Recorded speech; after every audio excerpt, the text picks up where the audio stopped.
Declaro aberta a 70ª reunião extraordinária da Comissão de Serviços de Infraestrutura da terceira sessão legislativa ordinária da 54ª legislatura. Antes de iniciarmos os nossos trabalhos, eu proponho a dispensa da leitura e aprovação das atas da 69ª reunião da Comissão, da terceira reunião da Subcomissão Permanente sobre Obras de Preparação para a Seca, CIPOSECA, e da primeira reunião da Subcomissão Permanente de Infraestrutura e Desenvolvimento Urbano. As senhoras e os senhores senadores que as aprovam permaneçam como se encontram. Aprovadas. Leitura de documentos. Justiça manda parar Belo Monte. A 5ª turma do Tribunal Regional Federal da Primeira Região decidiu, no fim da noite de ontem, dia 16, pela paralisação das obras das usinas hidrelétricas de Belo Monte, da usina hidrelétrica de Belo Monte. Os desembargadores entenderam que o consórcio Norte Engenharia, responsável pelo projeto bilionário do Rio Xingu, no Pará, comete uma série de atropelos ambientais. A empresa pode recorrer, mas a suspensão entra em vigor de imediato.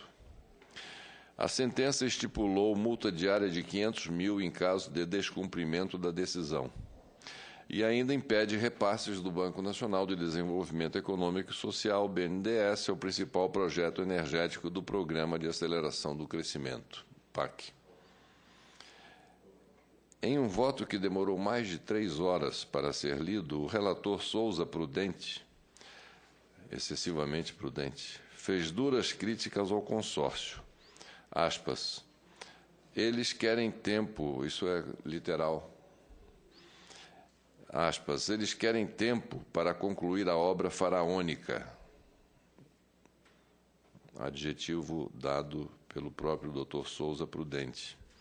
E depois dizerem, venham demolir. É um propósito evidente. Fecha aspas. O desembargador pediu ainda que a empresa prove o cumprimento das 40 condicionantes ambientais que levaram à emissão da licença de instalação. Não basta dizer que cumpre, tem que provar. Estão tratando as condicionantes com total descaso, empurrando para frente para ganhar tempo, disse ele. E conclui.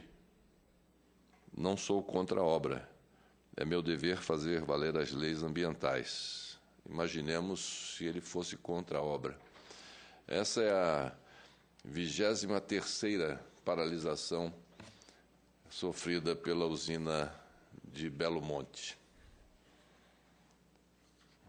Uma obra de extraordinária importância para o desenvolvimento do nosso país.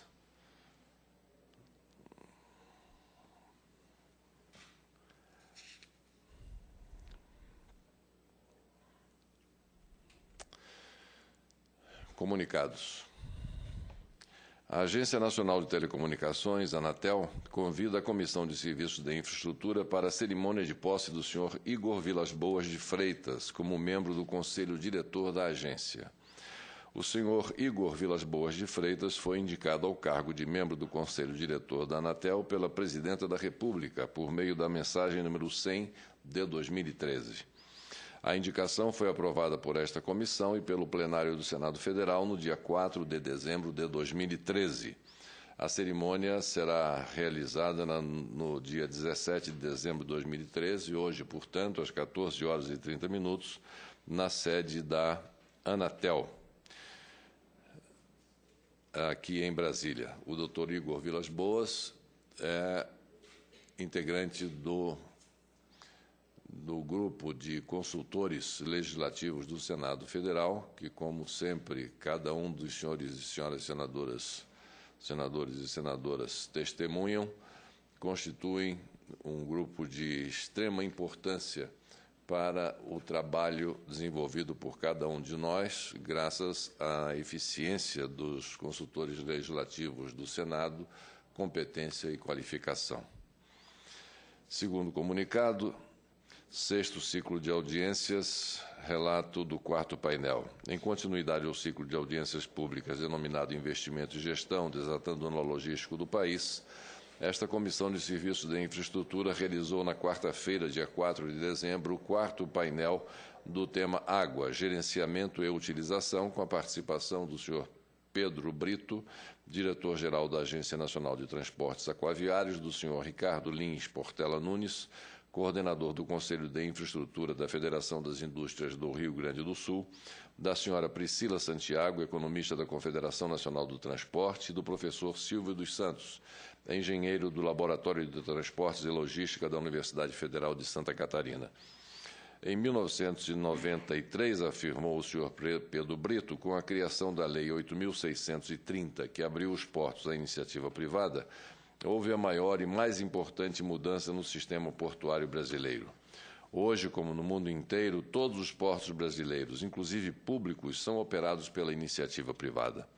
O novo marco regulatório trouxe alterações importantes, permitindo que, além dos portos públicos com operação privada, passássemos a ter também a operação livre de portos privados, fora das áreas dos portos organizados, explicou ele.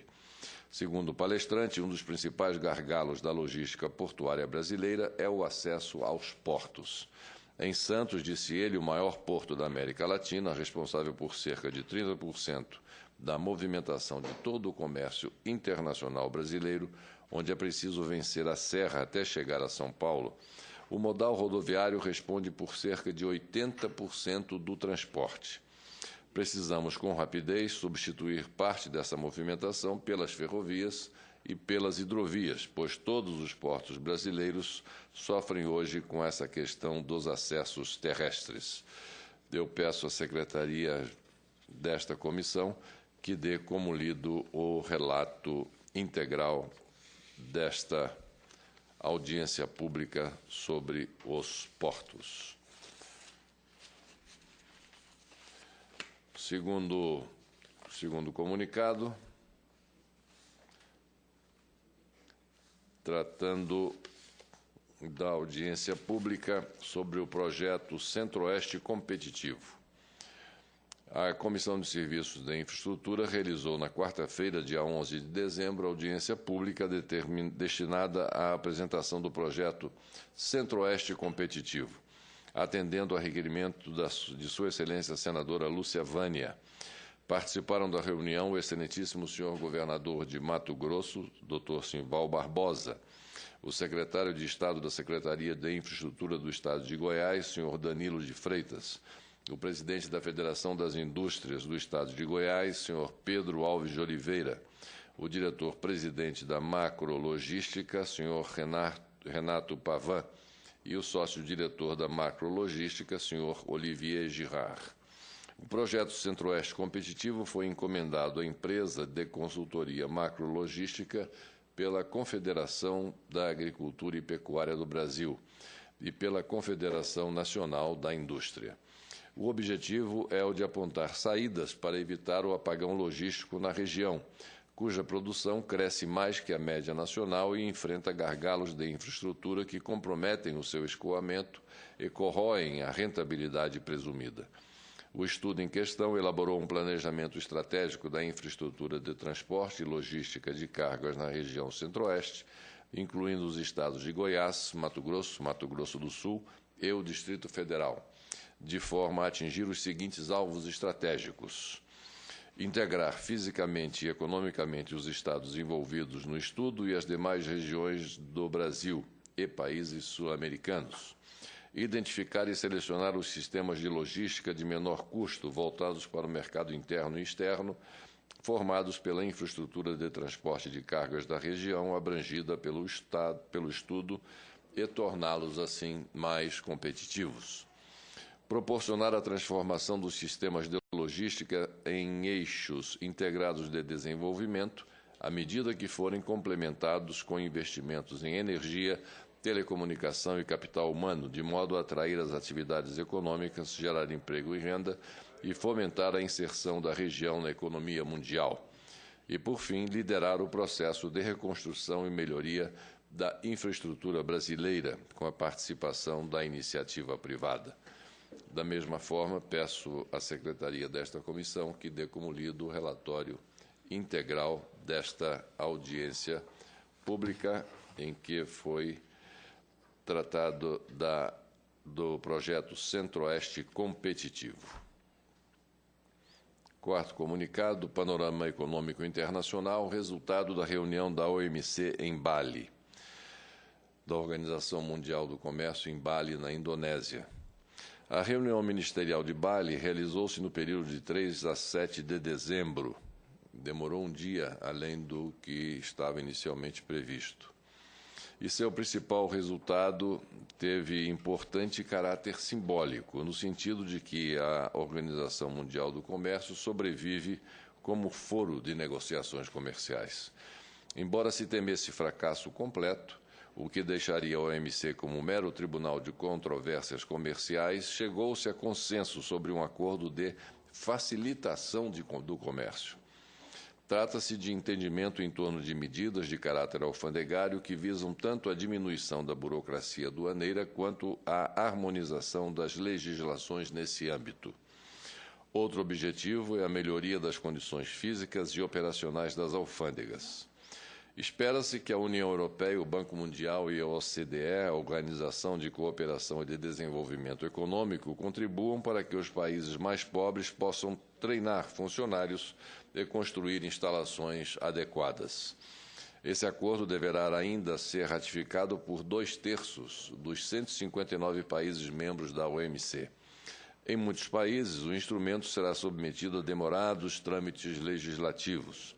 Ademais, resta ainda o detalhamento dos itens previstos, o que faz com que a implementação das medidas alfandegárias deva ser lenta. Assim, as providências acordadas em Bali devem tardar aproximadamente 10 anos para funcionarem em termos de agilização global de importações e exportações. Na reunião ministerial da Indonésia, adotou-se uma estratégia minimalista de se colocar na mesa de negociações apenas os temas que encontrariam menor resistência. Além da facilitação comercial, abordou-se a segurança alimentar e o problema das cotas de exportação de países menos desenvolvidos. No entanto, nesses dois aspectos, as negociações foram inconclusivas. Na questão de formação de estoques subsidiados, adiou-se uma decisão definitiva, e na administração de cotas de exportação, houve algum progresso na sua flexibilização. Porém, a grande questão dos subsídios à exportação de produtos agrícolas foi objeto somente de uma declaração de vontade política.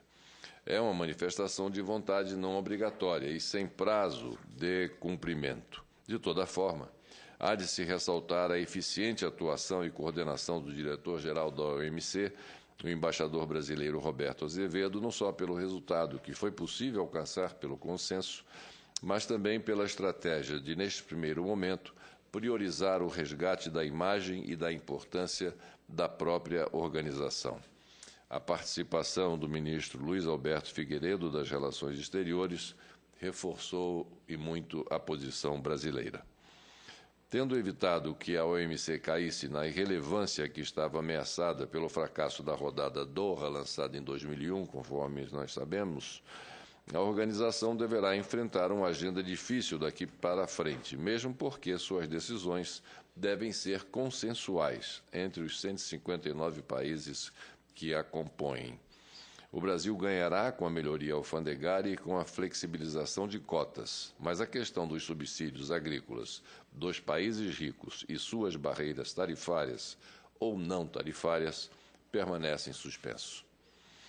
Paralelamente, a margem de manobra continua a diminuir para o nosso país, na medida em que acordos comerciais como dos Estados Unidos com a União Europeia e a Trans-Pacific Partnership dos Estados Unidos com as economias do Pacific Rim vão tomando forma. Junto com o dinamismo chinês, essas negociações estão ocupando os espaços comerciais globais. Portanto, o Brasil não deve confiar apenas em soluções sobre as quais não tem controle, como é o caso da rodada Doha, que se arrasta desde 2001. Deve adotar a alternativa de, face à lentidão das soluções no âmbito da OMC, caminhar para negociações comerciais individuais ou com blocos e, ao mesmo tempo, aumentar a sua competitividade por meio da implantação de uma infraestrutura moderna e eficiente. Quinto comunicado, notícias e panorama da infraestrutura na palavra de especialistas. Um total de 6 empresas e grupos deve disputar o leilão do trecho da BR-163 em Mato Grosso do Sul. O leilão terá início daqui a pouco, às 10 horas da manhã, na sede da Bovespa, em São Paulo. Este trecho será o quarto a ser concedido pelo governo à iniciativa privada dentro do Programa de Investimento em Logística, o PIL. Vencerá o leilão do trecho da BR-163 o grupo que propuser o menor valor de pedágio a ser cobrado dos motoristas. Esse valor tem que ficar abaixo do teto fixado pelo governo para a tarifa, que é de R$ 9,27 para cada 100 quilômetros. O concessionário ficará responsável pela administração de um trecho de 847,2 quilômetros de rodovia, onde deverão ser feitas obras de duplicação, recuperação, manutenção e implantação de melhorias. Estão previstas 9 praças de pedágio no segmento, que começa na divisa com o estado de Mato Grosso e termina na divisa com o Paraná, atravessando 20 municípios em Mato Grosso do Sul. No último dia 4, o governo comemorou a realização de mais um leilão, desta feita para a concessão das BR 060, 153 e 262, no Distrito Federal, em Goiás e Minas Gerais. A presidenta Dilma Rousseff classificou o resultado como um sucesso e disse que a inovação e infraestrutura estão sintonizadas e celebrou o deságio de 52% durante a cerimônia de entrega da 16ª edição do Prêmio FINEP de Inovação no Palácio do Planalto, ocorrida no mesmo dia. A Triunfo Participações e Investimentos arrematou o lote de trechos dessas BRs com uma proposta de pedágio de R$ 2,851 para 100 quilômetros rodados. Eu pediria ao secretário que alguém...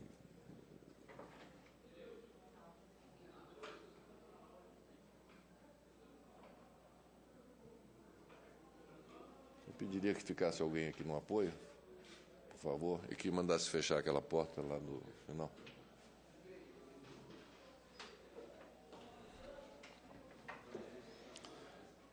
Esse foi o terceiro leilão de trecho rodoviário realizado pelo governo neste ano, dentro do Plano de Investimento em Logística. O trecho de 1.176 quilômetros, que será transferido à iniciativa privada, liga Brasília à cidade de Betim, em Minas Gerais. O percurso passa por 47 cidades no Distrito Federal, em Goiás e Minas Gerais. A rodada de concessões de rodovias este ano encerra-se no dia 27 deste mês, com o leilão para a concessão da BR-040 entre Brasília e Juiz de Fora, em Minas Gerais. Trata-se de trecho de 940 quilômetros com tarifa teto do pedágio definida pelo governo em R$ 8,29 para cada 100 quilômetros.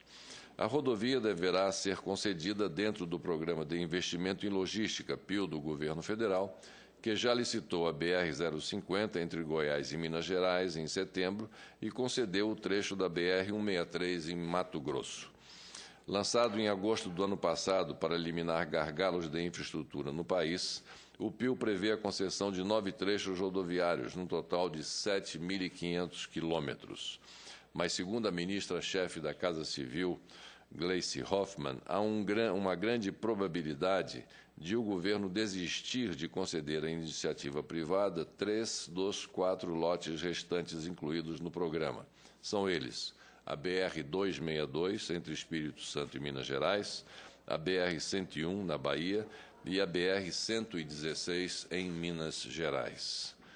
Segundo a ministra, se essa for a decisão tomada, a duplicação desses trechos será feita como obra pública, por meio de sua inclusão no Programa de Aceleração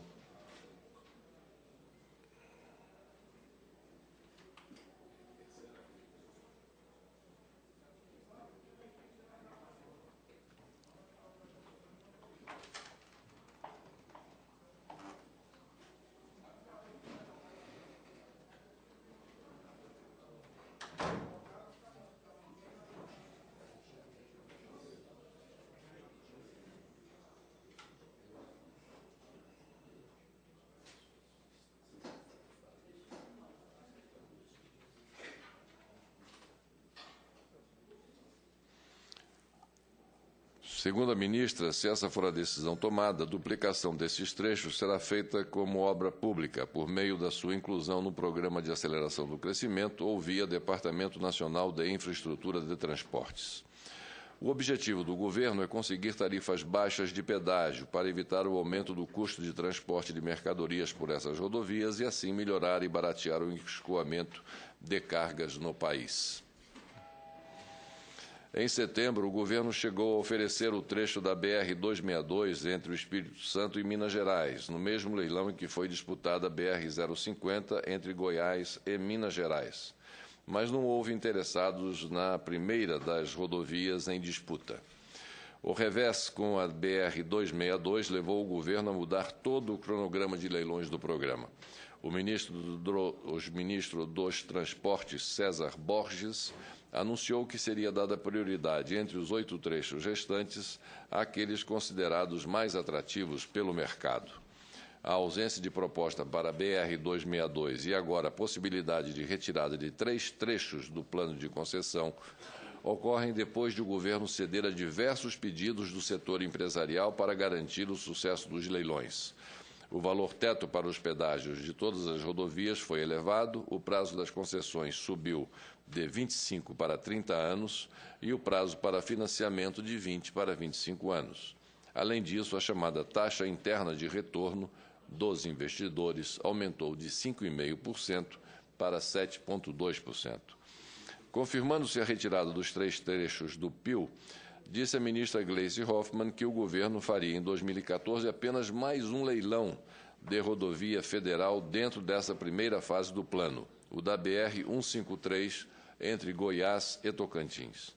Mesmo assim, o trecho a ser concedido deverá ter 624 quilômetros, 190 menos do que o previsto originalmente. No início, seriam concedidos 814 quilômetros, envolvendo a BR-153 e a Tocantins 080, entre Anápolis, em Goiás, e Palmas, no Tocantins. Após estudos, o governo deve decidir agora por transferir à iniciativa privada apenas o trecho da BR-153 entre Anápolis e Aliança do Tocantins. A duplicação dos outros 190 quilômetros até Palmas, segundo a ministra Gleisi Hoffmann, também deve ser concluída como obra pública ou PPP, parceria público-privada. Entre as concessões, no entanto, o governo quer dar prioridade para o leilão das ferrovias. O primeiro trecho a ser concedido, segundo o ministro dos Transportes, César Borges, será o de Lucas do Rio Verde a Campinorte. Porém, o Tribunal de Contas da União decidiu não antecipar a liberação dos estudos de viabilidade econômica e financeira das concessões dos 2 trechos de rodovias, entre a Açailândia, no Maranhão, e Barcarena, no Pará, e entre Lucas do Rio Verde, Mato Grosso, e Campinorte, em Goiás.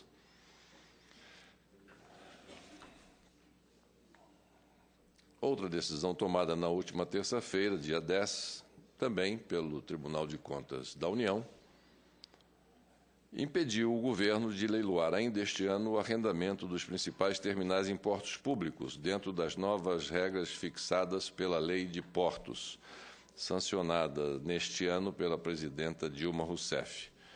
E é um tribunal de contas, para ferir contas, e não para ver e analisar projetos. Ao analisar os estudos apresentados pelo governo para o leilão de 29 terminais em portos de Santos e do Pará, o Tribunal de Contas da União, esse grande parceiro da nação brasileira, decidiu condicionar a publicação dos editais à adoção de 19 medidas que eles chamam de saneadoras desses estudos. Quanto à última licitação da Agência Nacional do Petróleo, a ANP, realizada no dia 28 de novembro, na qual também foram disputados 240 blocos de exploração terrestre de gás natural, apesar de só 30% dos blocos terem sido arrematados, a ANP considerou o leilão um sucesso. A diretora-geral da entidade, Magda Chambriard, considerou o resultado muito superior ao de diversas rodadas já feitas e minimizou o fato de mais da metade dos blocos ter ficado com a Petrobras, Lembrando que a estatal também foi protagonista nos 12 leilões já realizados pela agência. Ao mesmo tempo, a participação de companhias elétricas nesta 12ª rodada de licitações da ANP confirmou o interesse das empresas do setor pelo gás natural como insumo para a geração termoelétrica. Essa participação, considerada uma novidade, foi saudada pela diretora-geral da ANP e o governo reiterou que incentiva o uso do gás natural para a geração de energia termoelétrica. Segundo o secretário executivo do Ministério de Minas e Energia, Márcio Zimmermann, todos os blocos licitados são próximos a grandes pontos de energia elétrica. Na sua avaliação, a decisão de se fazer este leilão voltado para o gás deve-se ao papel que esse energético vem apresentando no mundo. A esse respeito, o geólogo e consultor da ZAG, Consultoria em Exploração, Pedro Vitor Zalan, defendeu em artigo recente que o gás é indubitavelmente o combustível do futuro próximo e a energia solar o de um futuro mais distante. Para ele, por mais que almejemos energias limpas e renováveis, como a hidrelétrica e a eólica, estas deverão estar sempre sujeitas a variações climáticas e sazonais imprevisíveis, típicas da natureza, assim como a biomassa.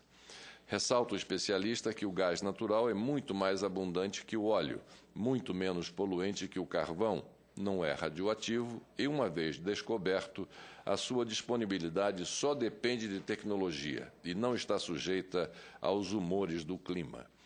Além de fonte de energia, recorda o geólogo, o gás é matéria-prima fundamental para a indústria química. Ele sugere que o Estado faça um planejamento específico para a exploração, produção, distribuição e aproveitamento do gás natural. Caso contrário, o país ficará vulnerável do ponto de vista energético, atrasado tecnologicamente, dependendo de importações de vizinhos problemáticos ou do caríssimo gás natural liquefeito. É interessante notar que os blocos vendidos no leilão da Agência Nacional do Petróleo foram aqueles com perspectivas de exploração exatamente de gás natural convencional. Áreas com mais possibilidade de exploração de gás não convencional, como a dos folheiros, que exige a perfuração de poços com fratura da rocha, não tiveram saída. Estimam os especialistas que o custo desse tipo de exploração no Brasil é muito alto e que não há regulamentação ambiental a respeito nos estados. No início do governo Obama, portanto, há 6 anos, os Estados Unidos importavam 20 milhões de barris de óleo por dia. Hoje, eles estão importando apenas 4 milhões de barris por dia. Eles diminuíram em 16 milhões de barris de importação.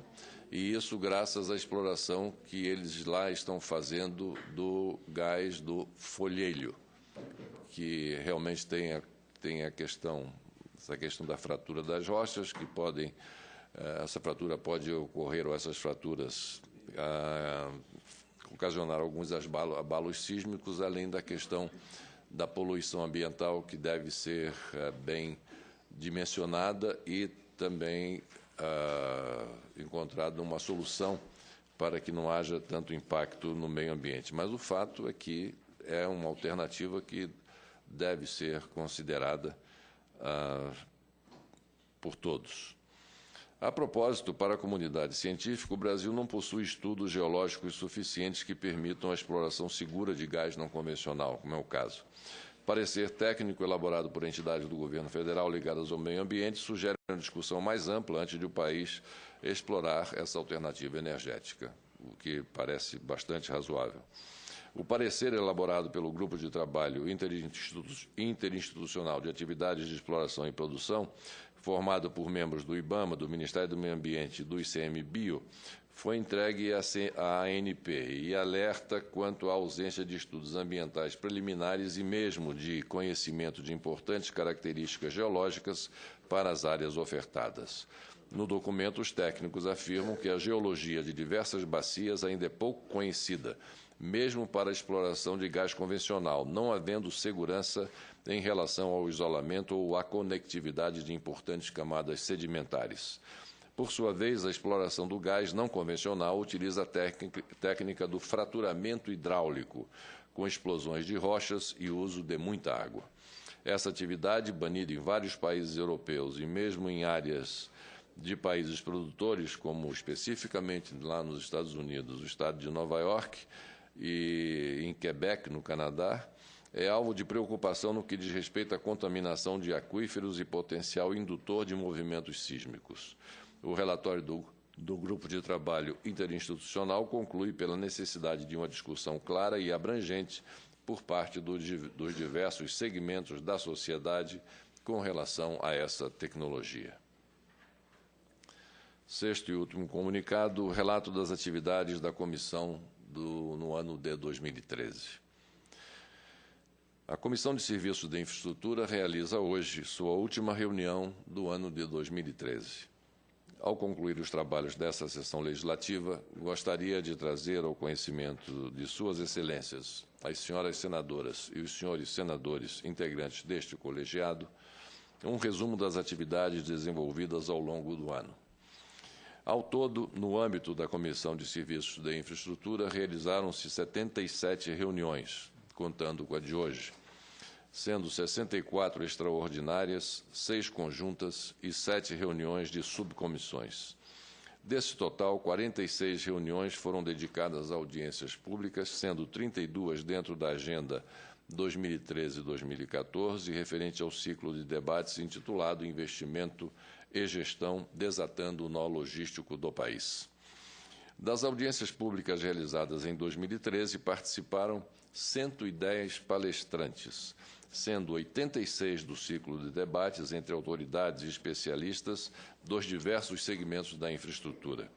Dentre as autoridades convidadas pela comissão estiveram presentes Suas Excelências, os ministros de Estado, senhor Guido Mantega, da Fazenda, senhor Edson Lobão, das Minas e Energia, senhor Paulo Bernardo, das Comunicações, senhor César Borges, dos Transportes, senhora Gleice Hoffmann, da Casa Civil, senhor Francisco Teixeira, da Integração Nacional, senhor Wellington Moreira Franco, da Secretaria de Aviação Civil, senhor Luciano Coutinho, presidente do BNDES, senhora Maria Graças Foster, presidente da Petrobras, senhor Luiz Inácio Adams, advogado-geral da União, senhor Simval Barbosa, governador do Estado de Mato Grosso, além do diretor-geral do DENIT, Departamento Nacional de Infraestrutura de Transportes, general Jorge Frasch, e dos diretores-presidentes das seguintes agências reguladoras: ANAC, Agência Nacional de Aviação Civil, senhor Marcelo Guaranis; ANP, Agência Nacional do Petróleo,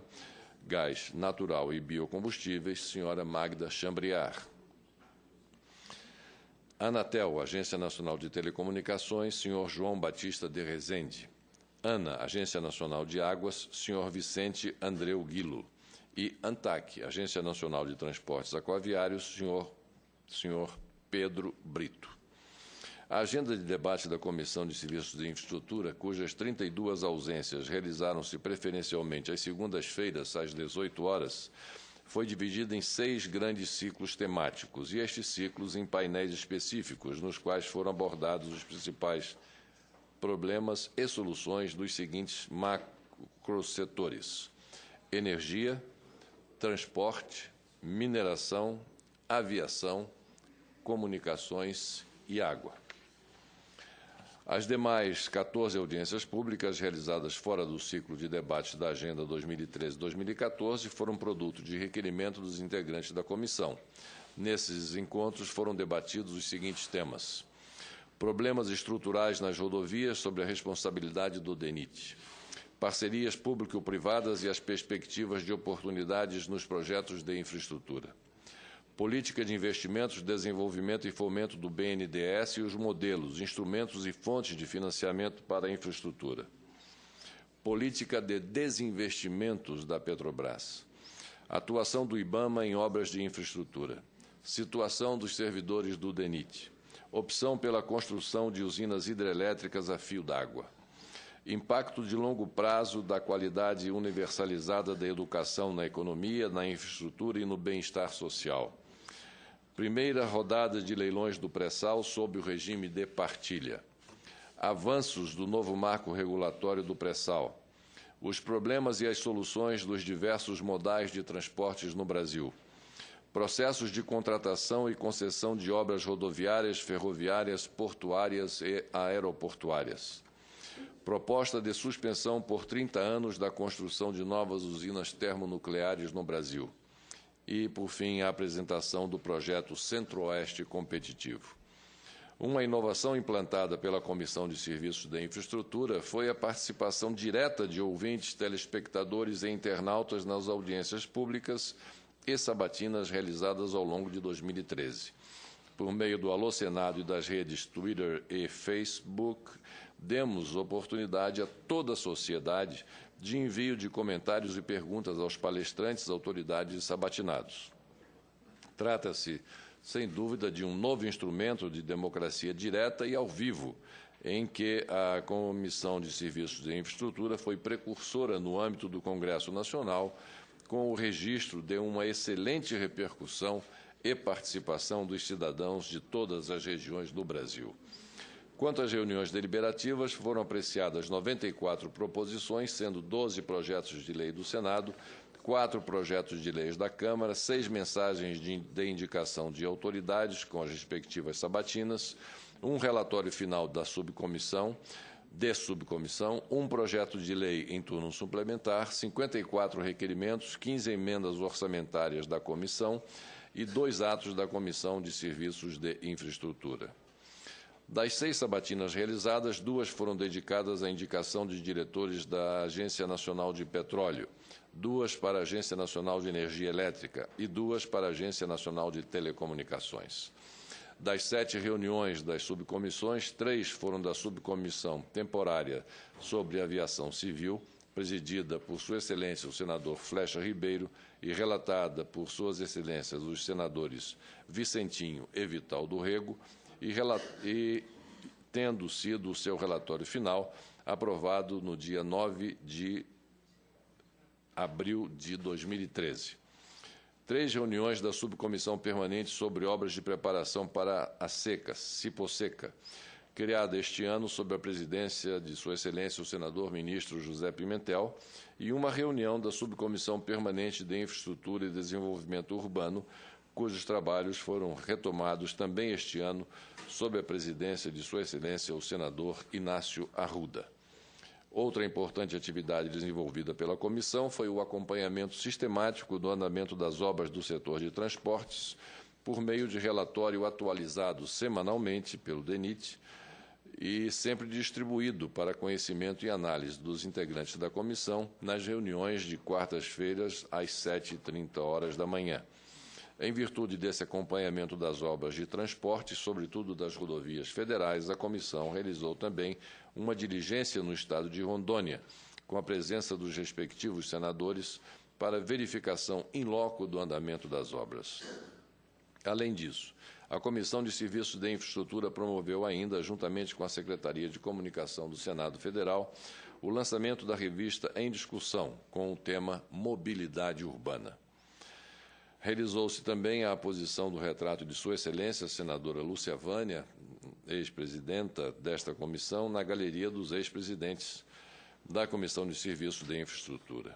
Por fim, em todas as reuniões da comissão, durante o período de leitura de expedientes e comunicados, esta presidência trouxe ao conhecimento dos participantes, ouvintes e telespectadores o relato completo das 46 audiências públicas realizadas, assim como cerca de 150 comunicados específicos sobre o panorama da economia internacional, o panorama da infraestrutura na palavra de especialistas, além de artigos jornalísticos e notícias relacionadas à infraestrutura nacional, com especial enfoque para a realização e resultados dos leilões de concessões de rodovias, portos e aeroportos. Observo que todo esse material de relatos e comunicados será objeto de publicações específicas no ano que vem, que servirá para distribuição aos parlamentares do Congresso Nacional, órgãos, autoridades públicas e demais interessados nos temas, bem como se integrará ao acervo histórico e bibliográfico da Comissão de Serviços de Infraestrutura. Creio com isso que a Comissão de Serviços de Infraestrutura cumpriu rigorosamente toda a sua programação prevista para esta sessão legislativa que se encerra, bem como a extensa pauta ordinária de matérias e assuntos a ela submetidos. Para tanto, foi imprescindível a colaboração de Suas Excelências, as senhoras e os senhores senadores, integrantes desta comissão, e de seu vice-presidente, Sua Excelência o senador Sérgio Petecão, aos quais agradeço pela efetiva participação em nossos trabalhos. Agradeço também, em nome de seu secretário, senhor Álvaro Araújo Souza, aos servidores da comissão. E, em nome do chefe de gabinete, senhor Gilberto Matos Santana, aos servidores de meu gabinete parlamentar. Especial agradecimento faço ainda à Consultoria Legislativa e à Consultoria de Orçamento do Senado Federal pela presteza dos serviços e pela excelência profissional de seus quadros, assim como a todos os servidores e colaboradores que trabalham no sistema de comunicação do Senado Federal, ou seja, a TV Senado e a Rádio Senado, o jornal, a agência e o Alô Senado e o setor de taquigrafia. Tenho certeza que para o próximo ano poderei mais uma vez contar com o apoio de todos, de modo que tenhamos o mesmo êxito alcançado em 2013, sobretudo porque promoveremos, a partir de março, como já anunciado aqui, o Fórum Brasileiro de Infraestrutura ao Desenvolvimento Nacional, idealizado a partir dos ciclos de audiências públicas realizados por essa comissão, e cujo objetivo é o de agregar os estudos já feitos e mobilizá-los para sua inserção nas agendas das políticas econômicas, sociais e de desenvolvimento, bem como criar um novo espaço de mobilização periódica das principais competências sobre o tema e ainda reforçar o suporte de qualificação ao planejamento das ações governamentais. Para tanto, tenho certeza de poder contar com a colaboração de todos. Mais uma vez, muito obrigado. Iniciando a pauta do dia de hoje, item 1, caráter não terminativo. Senhor presidente, pela ordem. Pela ordem, Sua Excelência, senador ministro Francisco Dornelles. Senhor presidente, Siga a ordem, quer dizer. Cumprimentar Vossa Excelência pelo trabalho, como conduziu a Comissão de Infraestrutura de forma objetiva, brilhante, atingindo todas as metas que se esperava de um presidente da Comissão de Infraestrutura. Isso não é surpresa, porque todas as comissões que Vossa Excelência preside são presididas sempre com grande competência. Eu quero ressaltar os meus cumprimentos pela essa maneira como conduziu os trabalhos da comissão. Em segundo lugar, eu queria fazer a Vossa Excelência que eu já havia apresentado um requerimento convocando para comparecer a essa comissão o diretor-geral da Agência Nacional de Energia Elétrica, Dr. Romeu Rufino, para que ele explicasse a retirada da usina de Itaucara do leilão de energia que ocorreu em 2013. Essa retirada criou uma grande repercussão negativa no Estado do Rio, isso que essa usina é da maior importância para a região. Entretanto, o presidente já mostrou que não se tratou de uma retirada, houve só um adiamento, de modo que apresentou os esclarecimentos. Eu queria pedir a Vossa Excelência, caso Vossa Excelência concordasse, em retirar esse meu requerimento. Perfeitamente, senador ministro Francisco Dornelles. Inicialmente, os agradecimentos pelas sempre reiteradas e generosas palavras de Vossa Excelência em relação aos trabalhos realizados pela presidência desta comissão. Nada disso seria possível sem a participação efetiva dos integrantes deste colegiado e, muito especialmente, de Vossa Excelência, que sempre tem colaborado de forma muito presente e sempre que chamado e convidado, com muita eficiência, rapidez e a competência que lhe é característica, tem apresentado excelentes trabalhos, sobretudo na questão relacionada às emendas ao nosso orçamento e também nas questões relacionadas ao setor energético e ao setor que faz da nossa infraestrutura este êmulo para o nosso desenvolvimento. De modo que muito obrigado a Vossa Excelência, senador ministro Francisco Dornelles, pela sua participação nesta Comissão de Infraestrutura. A sua presença aqui é indispensável ao sucesso dos nossos trabalhos. Em relação à sua solicitação, que faz parte da nossa pauta do dia de hoje, como item 4, a seu pedido fica retirado de pauta o item 4, requerimento número 58 de 2013, de autoria de Sua Excelência o senador ministro Francisco Dornelles, que trata do convite ao diretor-geral da Agência Nacional de Energia Elétrica, senhor Romeu Donizete Rufino, para vir à nossa comissão. Muito obrigado a Vossa Excelência mais uma vez. Item número 1, caráter não terminativo, o projeto de lei da Câmara número 50 de 2013, que altera a Lei 12.587, de 3 de janeiro de 2012, para garantir acesso público a dados e informações empregados em análise de revisão de tarifa de remuneração de serviço de transporte público coletivo. Autoria, deputado Ivan Valente. Relatoria, Sua Excelência o senador Inácio Arruda. Relatório pela aprovação do projeto. Observação: a matéria foi apreciada pela Comissão de Constituição, Justiça e Cidadania com parecer favorável ao projeto. Concedo a palavra a Sua Excelência o senador Inácio Arruda para proferir o seu relatório.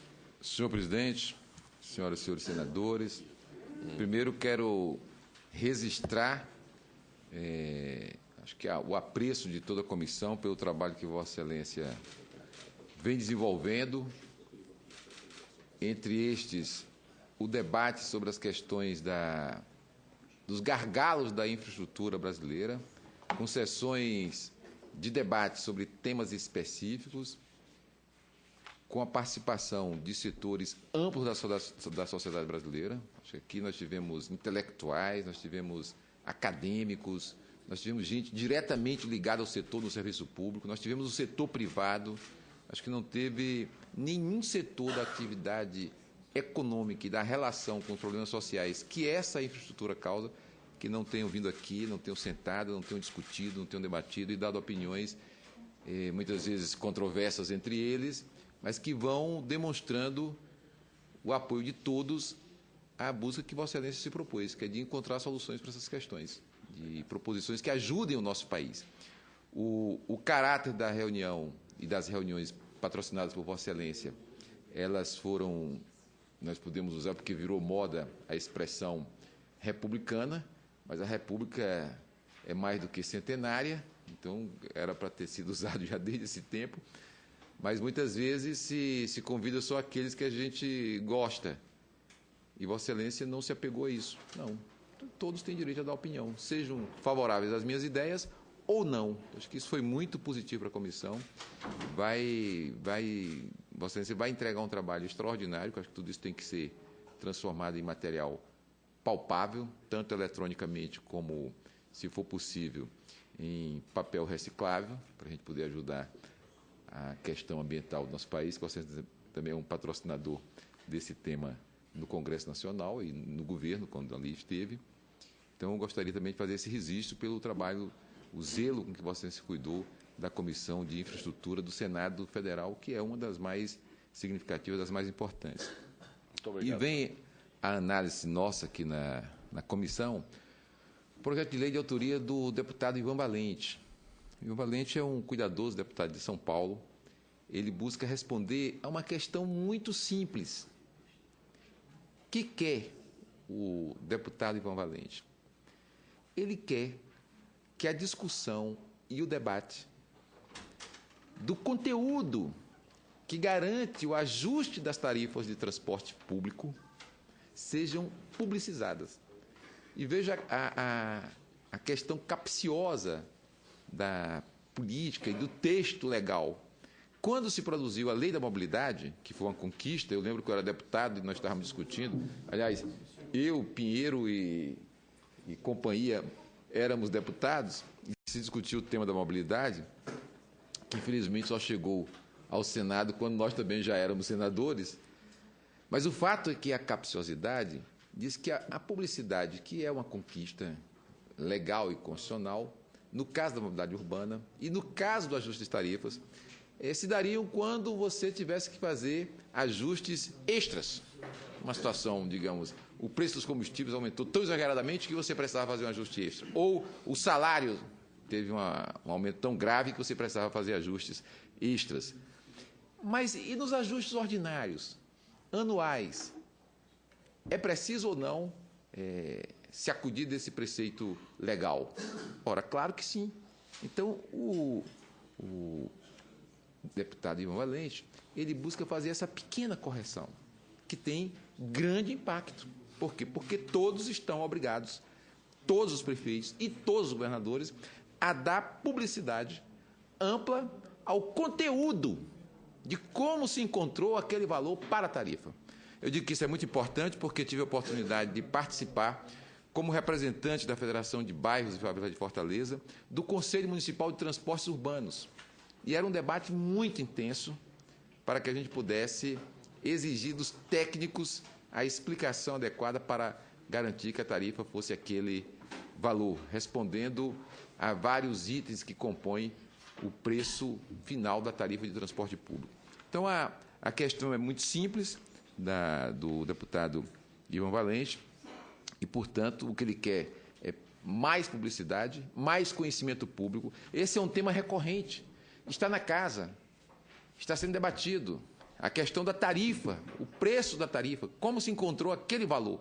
Então, o deputado Ivan Valente deseja que nós possamos dar publicidade ampla, aberta, que é uma coisa que todos nós desejamos. Portanto, o meu voto é pela aprovação do projeto do deputado Ivan Valente, um projeto simples, mas de grande alcance social. Em discussão, o relatório. Para discutir, senhor presidente.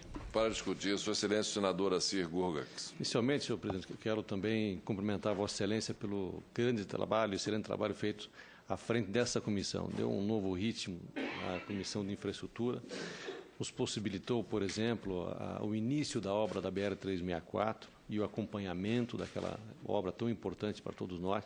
Se não fosse a atuação de Vossa Excelência nessa comissão, aquela obra com certeza estaria ainda sendo discutida, o início ou não daquela obra. Então, Vossa Excelência mostra mais uma vez a sua capacidade de gestão. É isso que acontece na Comissão de Infraestrutura. Muito obrigado pela atenção que sempre nos deu também com relação aos nossos pleitos aqui nessa comissão. Com relação a esse projeto, senhor presidente, eu entendo também que é da maior importância para a população ter acesso aos custos da tarifa urbana, quanto é que custa e como é feito a conta para se chegar a esse número. Mas eu gostaria de pedir vista para que eu possa me aprofundar e ver se eu posso colaborar também um pouco mais para que a gente possa dar realmente uma transparência total para a população com relação às tarifas públicas urbanas do transporte coletivo urbano do Brasil. Então, nesse sentido, eu peço vistas para que eu possa analisar com mais profundidade e ver se eu tenho condições de colaborar e ajudar para que a gente possa, se possível, melhorar ainda mais essa transparência com relação à tarifa do transporte coletivo urbano brasileiro. Muito bem, fica concedida vista coletiva por solicitação de Sua Excelência o senador Assir Gurgax. Pela ordem, Sua Excelência o senador Walter Pinheiro. Senhor presidente, eu diria a tática de pedir as vistas coletivas, de qualquer maneira, é uma tática que nos remete agora só para o ano novo. Até porque essa deve ser a última. Não vou dizer a última, mas a desse ano. Já peço aos prefeitos que deixem os ajustes de tarifa para depois da aprovação desse projeto. Mas, senhor presidente, eu quero, antes até de tocar nesse assunto da tarifa, dizer, inclusive, da nossa satisfação do funcionamento da comissão nesse ano de 2013, sem nenhum julgamento dos anos anteriores. Tá? Geralmente a gente, quando faz análise, balanço, ou até quando a gente costuma fazer o fechamento de qualquer atividade nossa, é natural que a gente compare com períodos anteriores. Mas eu queria fazer diferente, eu queria chamar a atenção aqui de uma coisa muito interessante, que é a comparação desse ano com esse ano. Nós vivenciamos um ano muito complicado, do ponto de vista até do funcionamento do plenário. O ano passado foi um ano muito carregado, senador Inácio, e senador Assir, nós votamos mais de 2 dezenas de medidas provisórias. Ou seja, o que, de certa forma, esvazia o trabalho das comissões, levando-se em consideração que as medidas provisórias que nós votamos foram medidas provisórias de caráter incisivo nessa questão da infraestrutura. Portanto, com todo respeito a quem editou a medida provisória, nossa presidenta, mas as medidas provisórias bateram de frente com a possibilidade da gente, inclusive, exaurir, debater, auscultar, olhar um pouco mais criteriosamente cada mudança. E não foi qualquer medida provisória, é a medida provisória dos portos. Nós tivemos medidas provisórias aqui, inclusive, que caíram, nem sequer foram apreciadas. Nós tivemos medidas provisórias desonerando setores de produção, mas também nós tivemos medidas provisórias que essas desonerações, presidente Collor, elas tinham uma relação direta com todo esse gargalo que muito bem Vossa Excelência abriu aqui esse debate, na expectativa de destravar a economia e, ao mesmo tempo, de romper esse cerco, né, e, na realidade, imposto anos e anos a fio, nos permitiu experimentar, eu diria até de forma negativa, diversos problemas. Então, mesmo diante de toda essa coisa, que na realidade, meu caro presidente Collor, a comissão da medida provisória, ela é uma comissão que, na prática, não funciona. Porque ela se reúne para instalar, nomear o relator e depois para ler o relatório final. Com todo respeito, eu participei de quase todas as comissões de medida provisória, até numa tarefa destacada pelo meu líder ali no Congresso, Pimentel, mas ele era um dos membros de quase todas as comissões de medida provisória. Tem dia que era uma gincana. Assinava uma, depois corria para assinar mais 10. Passava em uma para depois tentar passar em 10. Então, isso não funciona, presidente. Isso não tem eficácia. Então, o conteúdo do que nós votamos pode ter sido um conteúdo, inclusive, extremamente positivo, mas faltou a parte interessante, como Vossa Excelência fez aqui. Da ausculta e até do questionamento, da possibilidade da gente, inclusive, emparedar em determinados momentos, da gente cobrar. Porque, na minha opinião, parlamentar de base de governo não é parlamentar para ficar sim, senhor, sim. Nós temos o compromisso da defesa dos projetos do governo. Mas nós temos um compromisso maior, inclusive, para que o nosso governo funcione bem, é defender, Inácio, defender corretamente todos os pontos. Então, esse foi talvez um dos grandes prejuízos do ano de 2013.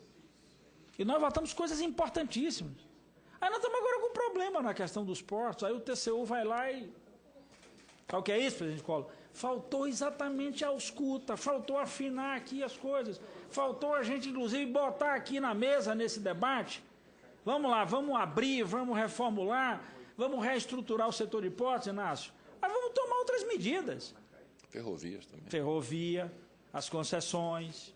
Aqui mesmo, senador Collor, nós discutimos a questão das concessões. Aqui o ministro César Borges, depois de uma longa jornada, até nós tivemos embates e mais embates, com o ex-presidente, o ex-dirigente da NTT, Bernardo Figueiredo, nas concessões. Tem uma estrada, uma concessão na Bahia que o próprio ministro veio aqui e abriu um processo contra essa estrada, contra essa concessão, perdão. Então, eu estou chamando a atenção para isso, para dizer que o trabalho de Vossa Excelência em 2013 foi um trabalho excepcional por isso. Porque chamou a atenção dessas questões, pautou o tema. Muita gente até em determinado momento diz, o senador Collor foi muito duro com esse, com aquele e tal. Não é. O problema às vezes as pessoas confundem o que é algo que deve ser de forma, inclusive, firme, do que é grosseria. Nós não cometemos nenhuma grosseria com ninguém. Agora, nós tivemos aqui, e eu quero salientar isso de forma muito enfática, nós tivemos da parte de Vossa Excelência uma conduta de firmeza. Membro da base do governo, presidente de uma comissão, mas trouxe para cá os debates e os dirigentes de órgãos tiveram que responder. Então não pode ser uma brincadeira de vem aqui, entrega um cronograma de coisa para fazer e depois é como se assim, eu estive lá, falei para um bando de gente lá e tal, que depois os caras não estão nem aí. Então, portanto, Vossa Excelência deu sentido ao que nós aqui chamamos de audiência pública. Porque às vezes a gente fica aqui nas audiências públicas e tal, aí todo mundo fala, é bonito. Na audiência pública eu nunca vi coisa mais bonita às vezes. Os caras parecem que estão na odisseia no espaço. Aí depois, para realizar isso, 2001 já passou. Então, assim, acho que esse foi um processo interessante. Vossa Excelência resgatou o papel da comissão para dizer assim, nós vamos trazer para cá, discutir, e depois eu quero acompanhar. Quero o relatório de volta. Então, esse é o sentido da comissão. É numa comissão dessa aqui, diferentemente do plenário. Plenário nós somos 81, senador Collor. Ainda que um se inscreva, não sei o quê, não tem como 81 usarem a palavra num debate como esse. E quando a matéria chega para finalizar no plenário, é ali assim, aí quando alguém está discutindo, ninguém está ouvindo. Depois, na hora do encaminhamento, é como a comissão aprovada. Pronto, acabou. Aqui não, aqui eu tenho condição de fazer isso, ó, uma vista, eu tenho condição de fazer o debate a miúde, eu tenho condição de ir a detalhes, eu posso fazer a emenda. É aqui que o trabalho do parlamentar, ele se apresenta. Eu fui deputado, senador Collor, por 4 legislaturas. E fiz isso nos meus 4 mandatos. Assim, ó, Blaida, pior ainda, são 513. Ali na selva de 513 ali, mano. Eu disse assim, ó, o lugar para a gente fazer a disputa dos nossos projetos é na comissão. E cobrei a vida inteira o funcionamento da comissão. E lá só funciona a comissão um dia por semana na prática. Que é o dia de quarta-feira. E cada deputado tem que escolher uma comissão para ele ser titular. Então, assim, é onde a gente tem um colegiado menor e onde eu posso descer a detalhes nos temas. Então, acho que Vossa Excelência fez isso esse ano aqui na comissão, com todas as dificuldades. Com todas as dificuldades. Com a dificuldade desse rito, com a dificuldade da multiplicação de comissões nessa casa, que é outra coisa que nós temos que, cada vez mais, dialogar com o presidente Renan. Acho que ele tem entendido mais ou menos esse caminho. Eu acho que se a gente se concentrasse aí nessas comissões, 11 comissões por ali, a gente poderia tocar. Às vezes a subcomissão aí cria para aqui, vai para lá, vai não sei o quê, cria a comissão especial, cria isso, que aquilo. A gente vai fazendo um monte de coisa e não consegue ter foco. Eu não conheço ninguém que atire em mais de um alvo. Não conheço. 300 prioridades, o ano tem 365 dias, mas 300 prioridades a gente não consegue encaixar. Meu pai, senador Collor, que era um sujeito que não tinha essas formações todas, depois virou ferroviário, meu pai chegava para a gente todo dia para dar um sermãozinho na gente, quando a gente não fazia as coisas, ele disse, não me enrole, o dia não voa. Você passa o dia inteiro, vai jogar bola, vai não sei o quê, vai para aqui, vai para ali, enche seu dia de um bocado de coisa, o que era prioritário seu, você botou depois, aí você chega para mim e diz, meu pai, o dia voou. O dia não voou nada. Você que botou mais coisa do que o que você podia fazer. E não fez o que você deveria priorizar. Então esse é o sentido. Meu velho pai falava de planejamento na linguagem de um velho roceiro, tentando dar, como diria na Bahia, ela dá um cascudo na gente, que é assim que a gente falava, assim, me dá um sermão e me botar no eixo. De vez em quando ele pegava lá um negócio num cinturão velho e metia lá porrada, mas... Como eu sou o caçula, então eu me agarrava nas minhas irmãs, e não sei o que, são 5 irmãs, eu digo, segura aqui, cerca aqui que o velho quer me pegar. Entendeu? Aí eu conseguia me livrar, entendeu? E ainda mais minha mãe, né? Que eu ia lá, disse, minha mãe e tal, caçulinha havia, né? Aí eu agarrava logo na barra da saia da mãe. Né? Mas é uma grande lição, cara. Meu pai me ensinou naquele período ali como era possível você planejar as coisas. Tenha foco, velho. Outra coisa que ele me dizia, senador Collor, que era interessante, ele dizia assim, rapaz, se você todo dia lê uma folha, que ele não falava uma lauda, lê uma folha de papel, no final do mês você leu 30, no final do ano você leu 365. Aí ele dizia assim, se você deixar para ler no final do ano, você não vai ler nunca mais. Você não vai ler 365 folhas. É isso. Aí a gente vai deixando, não faz. Então assim, eu quero dizer a Vossa Excelência que foi assim, importante isso, que acho que Vossa Excelência pautou dessa maneira. Uma folha toda quarta-feira aqui. certo? Um tema, vamos lá, com consequência, com leitura de ponta, ali, ó, a ponta, vamos lá, ué, com início e fim, com resultado adiante, com cobrança. A gente conseguiu, ainda que com dificuldades, ter grandes avanços. Então, aqui eu vi agora há pouco o senador Arcego Gás agradecer por encaminhamento de coisas que ele devia estar brigando já há 500 anos-luz. Então, acho que é importante a gente lembrar isso. E a gente não faz isso sem condução, gente. Não adianta. Então, acho que é importante isso e acho que a comissão dá esse passo significativo. E é essa esperança. Eu sei que o ano de 2014 vai ser um ano recheado de problemas, todo mundo está disputando eleição, quem não está na disputa da sua reeleição aqui pode estar disputando outro cargo, mas não impede a gente, inclusive, ir mediando as coisas e tentando aproveitar o ano, mediar com a eleição. Vai ser um ano de Copa, um ano de eleição, mas acho que se a gente mantiver esse ritmo e essa forma de atuar que Vossa Excelência estabeleceu aqui, acho que vai dar para a gente conseguir tocar uma pauta. E aí é nessa expectativa, meu caro Inácio, que a transparência da tarifa ela se encaixa no ano de 2014. É importante que a gente, inclusive, até porque foi um ano assim, que nós discutimos muito essa coisa de transporte, a partir da necessidade de rearranjo das tarifas, da qualidade do transporte público e até da modelagem do negócio de transporte no Brasil.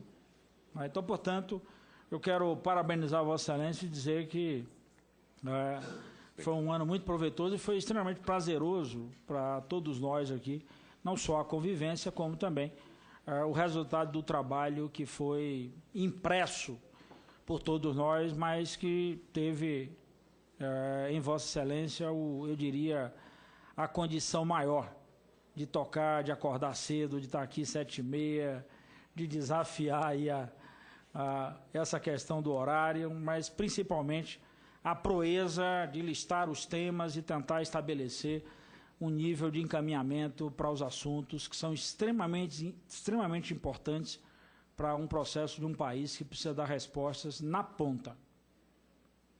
Então, quando a gente fala muito de infraestrutura, a gente termina falando das coisas, mas tudo isso acontece na ponta. Eu preciso reestruturar o porto para resolver o problema da produção, inclusive do grão lá no campo. Senão esse grão fica armazenado em caminhões. Senão esse grão fica parado na retroárea. Senão o resultado desse grão não chega na mesa de ninguém. Então, portanto, Vossa Excelência está de parabéns e espero que a gente continue contribuindo aí com essas transformações profundas que nós precisamos promover em nosso país. Muito obrigado a Vossa Excelência, senador Walter Pinheiro. Eu aqui devo agradecer a Vossa Excelência também por todo o aconselhamento que me tem dado ao longo desse ano, inclusive antes mesmo de assumir a presidência da Comissão de Infraestrutura, ouvi de Vossa Excelência várias sugestões, vários encaminhamentos que eu prontamente atendi e verifiquei do acerto das sugestões que Vossa Excelência havia feito, pelo acolhimento delas e pela consequência depois que nós verificamos o nosso trabalho no nosso dia a dia. Muito obrigado, portanto, a Vossa Excelência, não somente por isso, mas também pela participação efetiva que vem dando aos nossos trabalhos e, muito especialmente, às nossas audiências públicas. Fica, portanto, concedida vista coletiva ao item 1 da nossa pauta, projeto de lei da Câmara, número 50 de 2013. Item número 2, caráter não terminativo, projeto de lei do Senado, número 191 de 2013, dispõe sobre a obrigatoriedade da instalação de sistemas de aproveitamento de água da chuva na construção de prédios públicos, bem como sobre a utilização de telhados ambientalmente corretos. Autoria, Sua Excelência, o deputado Wilder Moraes? Senador. Senador. Aqui está errado, não foi? Já fica corrigido. Está corrigido aí, né? Autoria, Sua Excelência, o senador Wilder Moraes. Relatoria, Sua Excelência, o senador Inácio Arruda. Relatório pela aprovação com uma emenda que apresenta. Observação. A matéria será apreciada pela Comissão de Meio Ambiente, Defesa do Consumidor e Fiscalização e Controle em decisão terminativa. Concedo a palavra a Sua Excelência, o senador Inácio Arruda, para proferir o seu relatório. Senhor presidente, Senhoras e senhores senadores, também o senador Hildo Moraes apresenta proposição muito singela em termos jurisdicionais, digamos assim, mas também com grande impacto ambiental. Porque o que ele quer? Ele quer que a União, ao construir um prédio público, você imagina que toda essa parte de jardinagem do Congresso Nacional, do Palácio do Planalto, mesmo do Alvorada, grande parte dessas edificações usam água potável para, digamos assim, aguar os seus jardins. Você pode usar água não potável, água das chuvas que podem ser utilizadas, podem ser acumuladas e utilizadas, fazendo economia para o erário. Nós já tivemos proposições semelhantes apresentadas pelo senador Crivella, que recebeu também aprovação, está circulando pela Câmara dos Deputados, que é mais larga, porque ela atingia também outras edificações do setor, digamos assim, da iniciativa privada, das construções de casas para uso dentro dos programas que o próprio governo estabelece, todas muito positivas. E o senador Hildo, ele busca ampliar isso. Ele diz, não, ora, se eu estou dizendo que, se tem uma lei que diz que é possível ser feito isso para o setor privado, como é que o setor público não faz nas suas construções para aproveitar a água não potável, diminuindo custos do gerenciamento desse importante serviço para o poder público? Então, a proposição do senador Hildo Moraes, portanto, recebe a nossa aprovação com uma emenda que busca, na nossa opinião, adequar mais do ponto de vista da constitucionalidade e considerando ainda que essa matéria será examinada em caráter terminativo, como Vossa Excelência já anunciou, na Comissão de Meio Ambiente, que é, digamos assim, a responsável principal pelo mérito. Então, a nossa posição é pela aprovação da matéria com a emenda que apresentamos. Obrigado. Em discussão, o relatório apresentado por Sua Excelência, o senador Inácio Arruda. Não havendo quem queira discutir, encerro a discussão. Em votação, o relatório. As senhoras e os senhores senadores que o aprovam permaneçam como se encontram.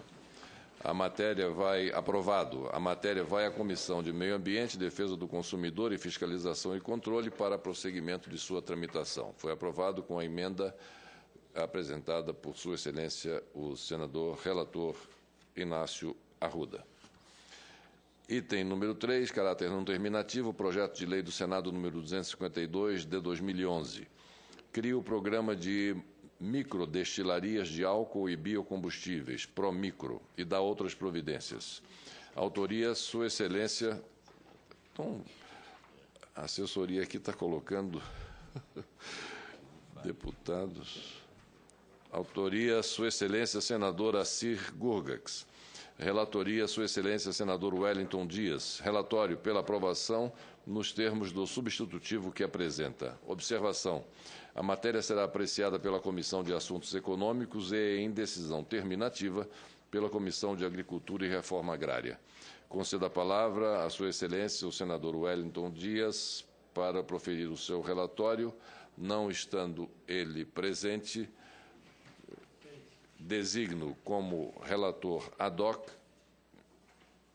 Sua Excelência, o senador Walter Pinheiro. Senhor presidente, o projeto de lei do Senado número 252 de 2011, de autoria do senador Assir Gurgax, que cria o programa de microdestilarias de álcool e biocombustível, Promicro, e dá outras providências.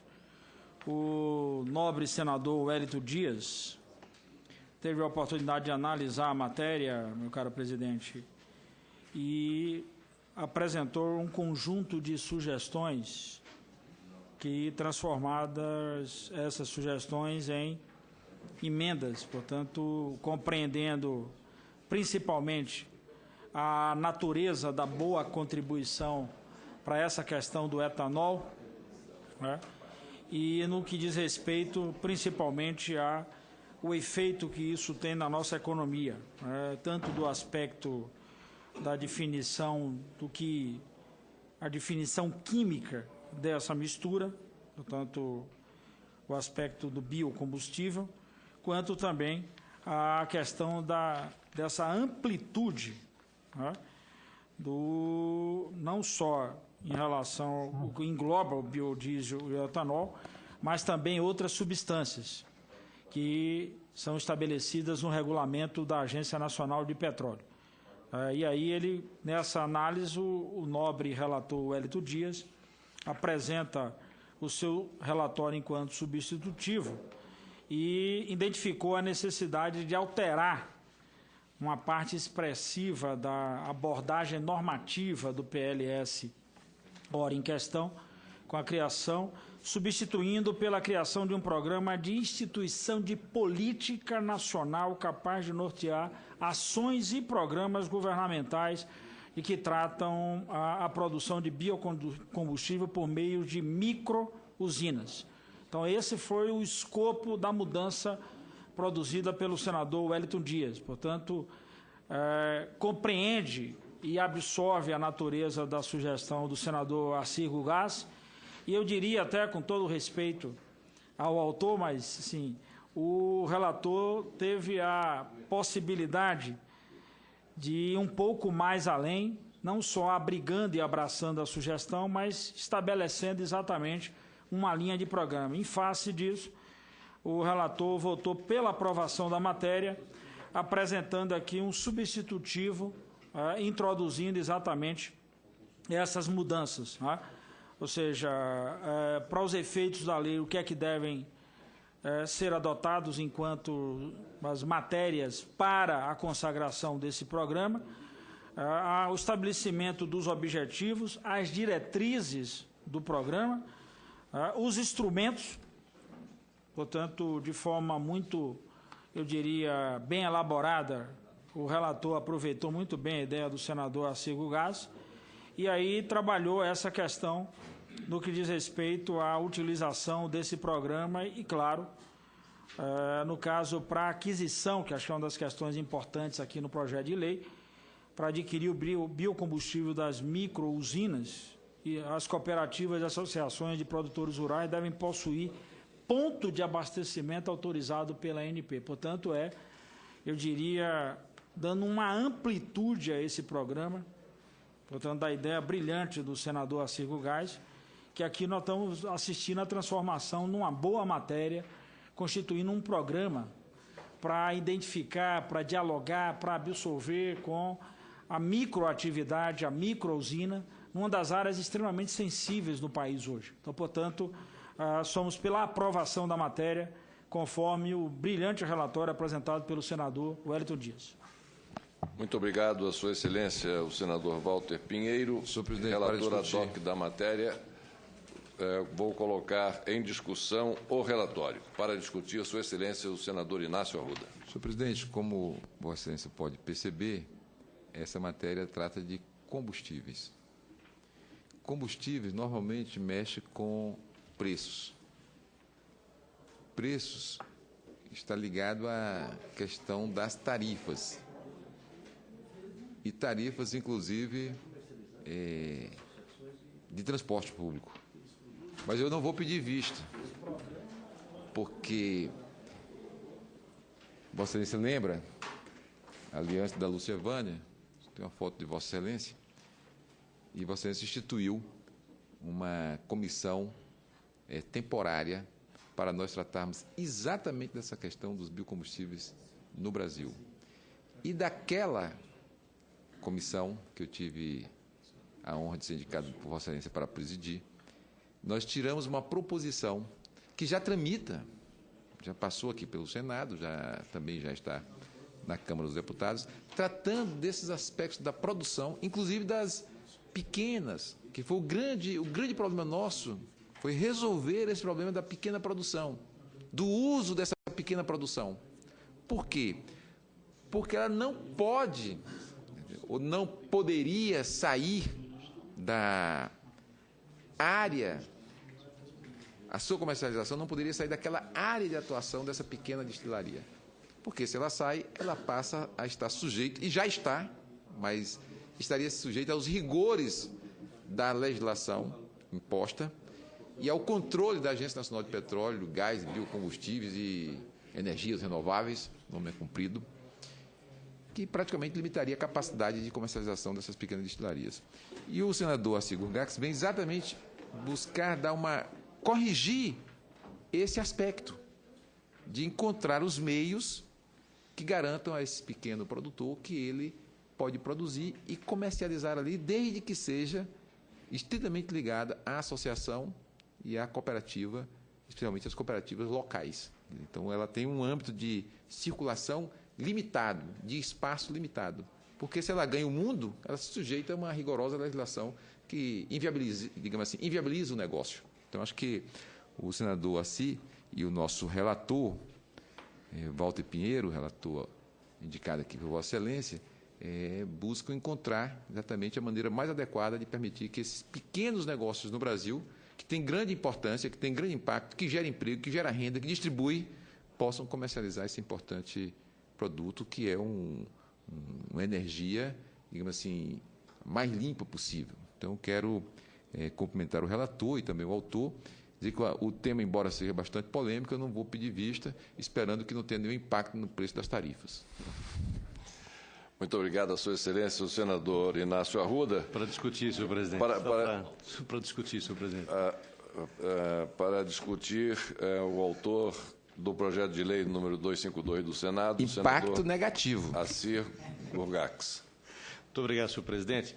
A intenção nossa ao apresentar esse projeto, senhor presidente, é fazer com que os pequenos produtores que hoje não têm condições de comercializar, por conta de não ter volume, a comercialização não consegue ser feita para a Petrobras, ele possa comercializar para as associações e cooperativas. Ou seja, eles vão produzir o seu biocombustível e vão utilizar nos seus próprios tratores, caminhões que fazem a produção e a comercialização.